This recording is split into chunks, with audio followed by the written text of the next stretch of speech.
Morjesta ja tervetuloa kanavalle ja tervetuloa videon pariin. Tää video on nyt taatusti jotain ihan muuta kuin mitä tämän kanavan perussisältö. Ja laitetaan nyt tähän tämän pikkutarinan jälkeen heti tämän kanavan tunnari, niin nekin, jotka on tullut tälle kanavalle tai tälle videolle nyt on autoaiheen takia, niin saa sitten pienen käsityksen, mitä tällä kanavalla normaalisti julkaistaan. Tunnari nyt tähän väliin.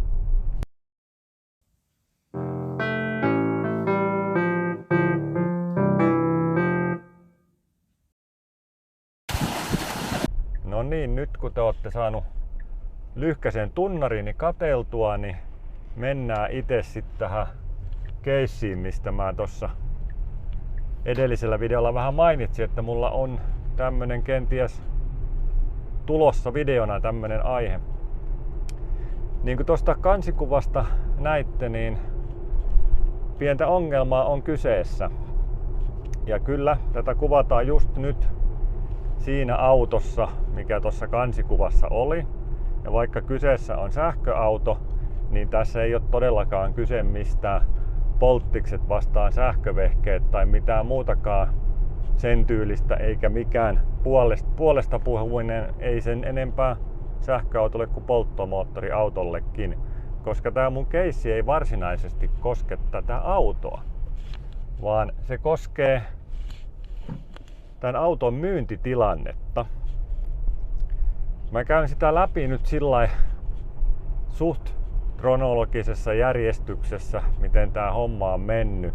Toivottavasti ei tule ihan hirveän epäselvä selvitys, vaan pysytte edes jotenkin kärryllä ja kommenteissa saa sitten kysellä lisää, mä mielelläni vastailen.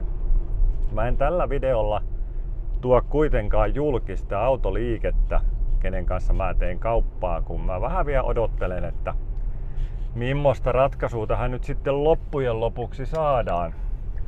Mutta joo, mennäänpäs sitten itse kauppatapahtumaan.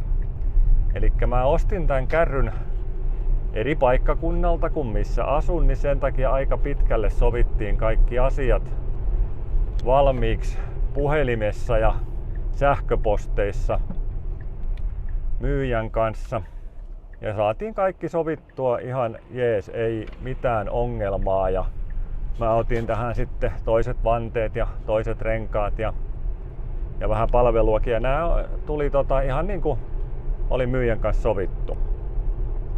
No sitten mä lähdin autoa kattoon lähemmin ja niin poispäin sinne itse liikkeeseen. Ja varmistin siellä, että auto on sellainen kuin hän on sanonut ja auto oli sellainen kuin hän on sanonut ja varusteet oli just niin kuin oli sovittu ja puhuttu ja hän tietysti kävi koeajamassa mun vaihdokin ja totesi, että kans, että tää on just sellainen kuin oot kertonut ja just siinä kunnossa kuin oot kertonut. Ja mä kävin tietysti koeajolla ja kaikki ok. No tuun sitten siihen myyjäliikkeelle takaisin ja sitten ruvetaan käymään paperiasioita läpi ja varmistetaan tietysti, että rahoitukset menee läpi, kun eihän tämmöstä nyt taskussa olevilla rahoilla pysty ainakaan meikäläinen ostaa. Niin se oli ok. Ja sitten kun oli käyty tämmöiset asiat läpi ennen kuin kirjoitettiin nimiä paperiin tietenkään, niin hän rupesi sitten kyselemään, että olisiko lisäturvalle tarvetta. Ja nyt tullaan tähän asian ytimeen. Sitä itse keissi koskee nimenomaan tätä lisäturvaa. Ja pompataan tässä vaiheessa pikkusen ajassa eteenpäin, palataksemme kohta sitten tähän takas. No, mä ostin tän auton marraskuun 2. päivä 2023. No, sitten tammikuun, taisi olla 15. päivä, auto yhtäkkiä ilmoitti vikaa ja kertoi, että häntä ei pystytä lataamaan ja ei välttämättä pysähtymisen jälkeen enää lähde uudelleen liikenteeseen. No näistä huolimatta lähti, mutta ei toki tosiaan ladannut sitten, kun koitin ladata sekä hitaalla laturilla että nopealla. No, mä tietysti tein tässä tapauksessa, kun on Teslasta kyse, niin heti sitten Teslalle tiketin tuo appissa ja sain sieltä saman tien vikakoodien perusteella kustannusarvion. Ja nämä osat, mitä siinä tuli, niin olikin kyllä lopulta rikki. No tässä vaiheessa mä tietysti heti pistin sit sinne autoliikkeelle sähköpostia, tai heidän nettisivuilta löytyy tämmönen palvelu, minkä kautta pitää ottaa yhteyttä. Laitoin sinne ja pistin sinne liitteeksi tämän Teslalta tulleen arvion mukaan, ja se oli kuvana. Kuvana. Ja näin poispäin. Ja sitten sain sieltä vastauksen, että löytyy lähempääkin paikka, missä korjata auto varmastikin. Ja kun olisi tarvinnut hinata sitten Lappeenrannasta Helsinkiin. Ja näin poispäin. No sitten löytyikin Lappeenrannasta paikka. Eli tämmöistä ongelmaa tuli reilu 2 kuukautta kaupanteon jälkeen. Nyt palataan ajassa taaksepäin taas sinne autoliikkeen toimistopöydän viereen. Kuten jo tuossa sanoin, niin myyjä kertoo, että heillä olisi tämmönen lisäturva vuoden mittainen saatavilla. Ja mä sitten kysyin, että mitäs onko sulla esitettä siitä, ja hän antoi esitteen ja mä luin esitteen mielestäni suht huolella läpi ja vaikutti tosi kattavalta, ja myyjä siinä vielä sitten sanoi, että joo, että se korvaa vähintään kaiken tämän, mitä tässä on mainittu ja muutakin. Mut siinä esitteessä oli sitten kohta, missä luki, että lisätietoja ja muuta vastaavaa tästä lisäturvasta kauppasopimuksessa. Ja mä sitten kysyin, että mikäs nämä lisätiedot on. Että mua kiinnostaa toki nähdä ne ennen kuin osaan varmaksi mitään sanoa. Siinä vaiheessa hän antoi sitten mulle paperin mukaan, mikä tuli sitten myös liitteeksi siihen sopimukseemme. Ja siinä mainittiin, että tämä lisäturva on voimassa 12 kuukautta ja kilometrimäärä on rajattu sen 12 kuukauden aikana 22 500 kilometriin. Ja sitten siinä mainittiin, että oma vastuu on 150 € per korjauskerta. Jos tulee useampi vuoden aikana, niin aina 150 €. Ja sitten siinä myös mainittiin, että enimmäiskorvausmäärä on 5000 €. Ja nämä oli ne, mitä se myyjä mulle näytti ja kertoi, että tämmöisiä lisäehtoja tähän liittyy. No, mä totesin, että no eipä ollut paljon, että tämähän on kattava tää teidän turvasysteeminne. Ja jatkettiin siinä keskustelua ja loppujen lopuksi sitten sanoin, että joo, no kyllä mä ton lisäturvan siihen otan, että kun on noin kattavasta kyse. Ja tehtiin nämä kaupat, ja tässä vaiheessa hän sitten ottaa siinä nipun papereita käteen, kun ollaan allekirjoitettu sopimukset, että sanoo, että tässä on nämä käytetyn auton yleiset sopimusehdot tai nämä tämmöiset ehdot, että tässä ei ole muuta, että nämä on varmaan sulle niin kuin tuttuja, että sä on varmaan ekaa autoa ostamassa. Mä en tiedä, jos ei niissä muuta ole, niin toki ne on nämä perinteiset lakisääteiset tekstit. No, ei mitään. Me raapusteltiin nimet paperiin tai oli jo raapusteltu tässä vaiheessa nimet paperiin, mutta lyötiin kättä päälle ja vaihdettiin avaimet, ja minä pomppasin tähän autoon ja läksin ajelemaan sitten kohti Lappeenrantaa. No, kaikki meni hyvin, ei siinä mitään sinne tammikuun 15. päivään, missä jo hetkeksi äsken piipahdimme. No, silloin sitten tosissaan otin heihin sähköpostilla yhteyttä ja auton sitten vein täällä Lappeenrannassa paikalliseen korjaamoon, ja tähän väliin heidän mainos. Ei nyt mitään mainosta julkaise tohon, vaan sanon, että AS-huolto oli nimittäin todella asiallista yhteydenpitoa. Pitivät minut ajan tasalla koko ajan, kertoivat kaiken, selvittivät kaiken. Siis aivan mielettömän hienoa. Ja sitten kun homma venyi, niin vielä soittivat, että tuukko hakee heidän sijaisauton tosta ilmaiseksi käyttöön, kun tää vähän on kestänyt tää homma. Niin oli kyllä AS-huolto iso peukku, jos tarvitte täällä varsinkin tuommoista sähköautohuoltoa, niin heillä on siihen todella paljon tietämystä ja osaamista. Mutta joo, se heidän mainoksesta, ja tää ei ollut sovittu, tää on täysin ilmainen, että he ei tiedä, että minä näin kerron. Joo, mutta sitten ruvettiin tämän autoliikkeen kanssa siinä sähköpostia vaihteleen enemmän ja vähemmän, ja mä sitten pistin, että kun on tämmöisistä osista kyse, eli tässä oli akun lämmitin, ja sitten se, mikäköhän se hienolta nimeltään, joku boksi, mikä jakaa suurteho puolen virtaa lämmittimelle ja moottoreille ja blää blää blää. Niin nämä oli ne kaksi, mitkä Teslan sovellus ilmoitti viallisiksi. Ja nämä myös mittausten mukaan osoittautui viallisiksi. Ja ne uusittiin ja sitten siinä tuli vähän, ilmoitti auto sen jälkeen edelleen, että edelleen on vastusvikaa, mutta sehän nyt ei liity tähän keissiin, että ei siitä sen enempää. Jaha, nyt tullaan stoppiin, niin täytyy hetkeksi pysähtyä. Ääni varmaan menee välillä kovalle ja välillä hiljaiseksi, kun mä kääntelen päätäni eri suuntaan, kun toi mikki on tuossa turvavyössä. Mut joo, niin sitten ruvettiin siinä sitten, että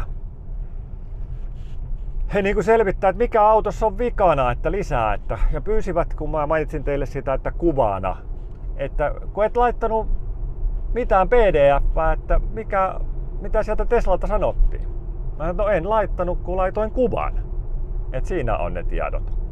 No tässä vaiheessa mä en osannut vielä käyttää Teslan appia tarpeeksi, että AS-huollon ihminen sitten mulle neuvokin, että mistä sieltä sai tarkemman jutun, ja sen mä sitten myöhemmin tälle autoliikkeelle toimitin. Mut kuitenkin siinä mun kuvakaappauksessa näkyy aivan selvästi Fiat, ja siinä näkyy myös Teslan arvio kustannuksista. No joo, homma jatkui sitten niin, että Fiat tosiaan venyi ja mä aina välillä olin sitten autoliikkeeseen yhteydessä, että nyt ei vaan osaa ei saada, oli nämä lakot ja kaikki tällaiset siinä. Ja ajattelin, että pidän heitä ajan tasalla. Sitten sieltä tuli yhtäkkiä viesti, että kun mä sanoin, että tämähän menee siihen lisäturvaan. Sitten tuli yhtäkkiä viesti, että ilmoittamasi osat eivät kuulu lisäturvan piiriin. Että mitkä on rikkoutunut. Vaikka he itse sanoi edellisessä viestissä, että he yrittää yhä selvittää, mikä autossa on rikki. No mä tietysti kyselen siitä, että miten te niin voitte osata sanoa, että kyseiset osat ei kuulu lisäturvaan, jos ette te vielä tiedä, mikä on rikki. No, sieltä vaan tuli, että joo, ei tiedetä. No, asia jatkuu ja sitten ruvettiin olemaan lähellä sitä, että mä saan auton takas. Niin mä heille sitten ilmoittelin, että auto pitäisi silloin tulla takaisin ja mä maksan sen ja laitan teille kuitin, niin tehän sitten kurvaatte mulle loput, paitsi että se on 150, mikä on se mun oma vastuu. Sieltä tuli, että ei, kun korvataan 30% käytetyn auton kauppaehtojen mukaisesti. Mä sanoin, että ei, kun teidän lisäturva kattaa tämän. Ja siinä vaiheessa ne sanoo sitten, että joo, mutta niissä lisäturvan lisäehdoissa rajataan pois aika paljon kaikkea, mitä se ei kata. Mä sanoin, että kun mulla kun ei ole tämmöisiä lisäehtoja näytetty, enkä semmosista ole tietoinen, että mulla on näytetty teidän esite. Ja mä esitteen lukemisen yhteydessä kysyin, että mitä lisätietoja ja lisäehtoja siinä autokaupan mukana tai sen sopimuksen mukana on, niin siinä näytettiin mulle se paperi, missä oli ne muutama asia, oma vastuu ja makskorvaus ja se kilometrimäärä. Muuta mulle ei kerrottu eikä näytetty. Niin sitten hän sanoi, että se on, tai sieltä tulee tieto, että se on siinä kauppasopimuksen mukana niitattu sinne mukaan. Mä sanoin, että ei mulle, tai laitoin viestiä, että ei mulle niitattu mukaan mitään muuta kuin tää yksi paperi, missä oli nämä muutama kohta ja sitten yleiset tämmöiset niinku autokaupan yleiset sopimusehdot, mitkä on kaikille samat ja kaikilla autoliikkeillä samat. niin tämäpä ei pitänytkään paikkaansa. Siihen yleisten sopimusehtojen alle oli lisätty 2 paperia, missä oli lisäehtoja siihen lisäturvaan. Mutta mun onneksi siellä paperissa viimeisenä on kohta, mä voisin pistää tähän kuvan siitä johonkin. Siinä on viimeisenä kohta, että olen saanut tutustua, olen lukenut ja ymmärtänyt ja hyväksyn allekirjoituksellani nämä ehdot. Ja sitten siinä on päivämäärä, paikka, asiakkaan allekirjoitus ja asiakkaan nimenselvennykset. Mutta niin kuin tuosta nyt näette, ne on tyhjiä. No enhän mä tietenkään voinut niihin allekirjoittaa, koska se myyjä ei niitä mulle näyttänyt, vaan niittäisi ne niiden yleisen autokaupan ehtojen mukana sinne sopimukseen. Pitää nyt tähän vielä jälkeenpäin väliin kuvata pikku lisäys, kun huomasin tossa, että jäipä yksi asia sanomatta. Tosiaan tossa kun näitte äsken ton kuvan, missä näkyy, että ei ole mun allekirjoitusta kyseisessä paperissa, niin heiltä tuli kuitenkin sähköpostiin viesti, että olet allekirjoituksellasi lisäturvan lisäehdot hyväksynyt. Niin mähän totta kai pistin heillekin sitten skannaten koko paperinipuun sopimuksineen ja yleisine autokauppaehtoineen ja näin niin sanottuinen lisäturvaehtoineen, mikä heidän mielestä mä olen allekirjoittanut, niin he eivät sitten enää palanneet tähän asiaan, kun he näki, että siitä toki tosissaan se allekirjoitus puuttuu. Niin joo, tämmönen vielä lisänauhoitus tänne väliin ja nyt palataan alkuperäiseen nauhoitukseen. No, tässä vaiheessa mä olin tietysti puhelimitse yhteydessä kuluttajaneuvontaan ja he sanoo, että kun oot saanut sieltä päätöksen, mitä en muuten ole koskaan saanut, he sanovat, että korvaamme sen 30% aiemmin tekemämme päätöksen mukaisesti. Päätöstä en ole saanut, olen sitä 2-3 kertaa heiltä pyytänyt, en ole saanut. Mutta joo, niin tämä kuluttajaneuvonta sanoo, että kun saat sieltä sen päätöksen, niin tee sinne reklamaatio heidän sivuilla olevien ehtojen tai sieltä semmoisen kaavakkeen kautta. Että tämä nyt on ihan selvä juttu, että ne lisäehdot ei koske sinua. Että kun et sä niitä allekirjoittanut ja hyväksynyt, niin nehän ei voi koskea. Ja no sitten kun homma oli tehty ja minä sen maksoin ja he ilmoitti, että nyt he maksaa sen 30% siitä loppusummasta, niin mä vielä tässä vaiheessa kertaalleen pyysin, että kuuteen jo ilmoititte, että annatte päätöksen ja perustelut päätökselle, niin lähettäkää mulle se päätös ja ne perustelut. No kuten varmaan jo arvaatte, niitä ei ole tullut tähän päivään mennessä. No joo, mä tein sen reklamaation ja siinä on, että on 2 viikkoa aikaa vastata tai muuten asia voidaan viedä kuluttajaviranomaiselle. No he vastasivat heti seuraavana päivänä. Sama teksti, aiemman päätöksemme mukaisesti maksamme, tai olemme jo maksaneet, että se oli kuulemma raha liikenteessä siinä vaiheessa. Olemme jo maksaneet tämän 30% pankkitilillenne. Se itse asiassa oli eilen tullut se raha, että se oli totta. Mutta ei mitään muuta siinä ei sitten ollut. Ei edelleenkään sitä heidän päätöstä tai heidän perusteluja. No siinä vaiheessa mä sitten laitoin ne kaikki paperit menemään sinne kuluttajaviranomaiselle ja tää oli eilen vai edellispäivänä. Niin sieltä sitten tuli jo vastaus tänään.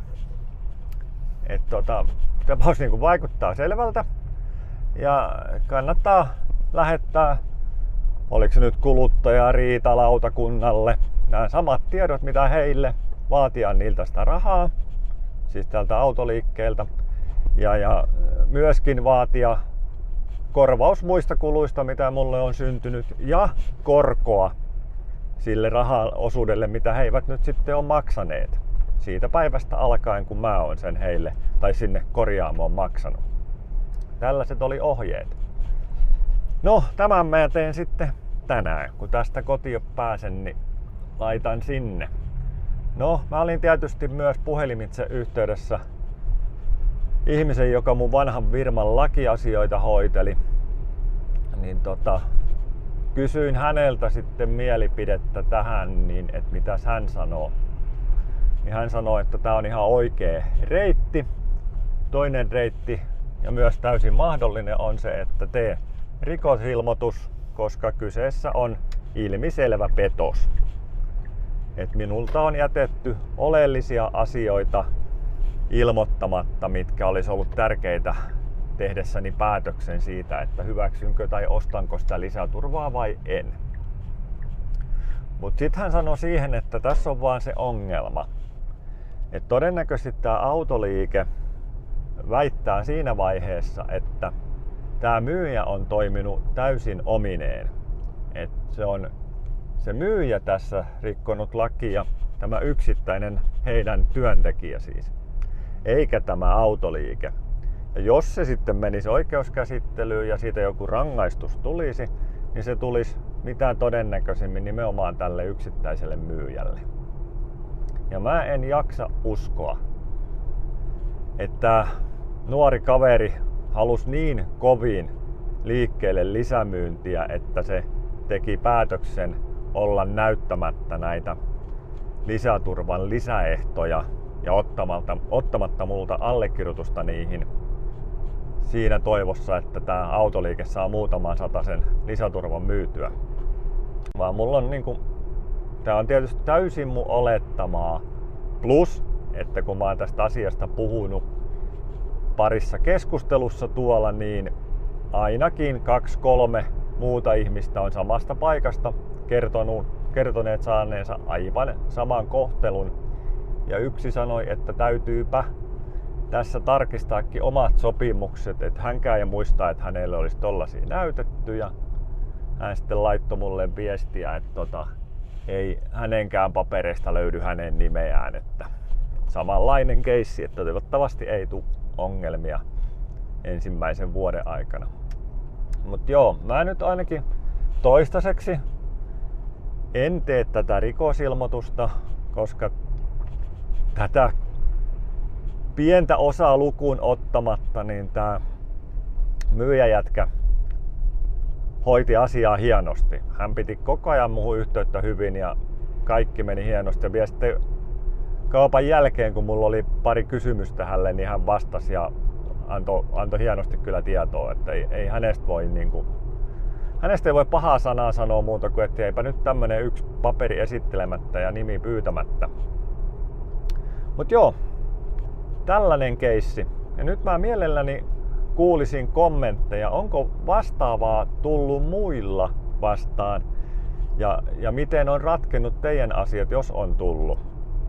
Et mulle jäi ainakin tämän kyseisen autoliikkeen, he kutsuvat sitä itse jälkimarkkinoinniksi, tätä mikä hoitelee näitä ongelmatilanteita ja jos tulee tämmöisiä vikoja ja korvausasioita sun muita, niin pelkästään sähköpostit se ensinnäkin hoitavat. Mä yritin sanoa, että yrittäkää soittakaa mulle tai antakaa numero mihin mä soitan, niin saadaan tarkemmin käytyä tämä asia läpi, kun mä laitan työpäivän jälkeen heille sähköpostin, he vastaa seuraavana päivänä, mä laitan sitä seuraavana päivänä taas heille sähköpostin. Kestää kauan. No heidän perustelu oli se, että se on molemmille puolille parempi, että siitä jää merkintä, että sähköposti kun jää talteen. Mä sanoin, että yhtä lailla te voitte nauhoittaa sen puhelun.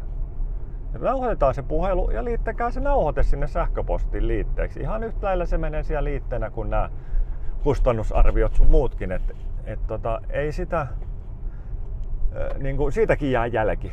Et kaikki näkee ja kuulee sen kyllä tarvittaisi, jos tätä jälkipuidaan joskus.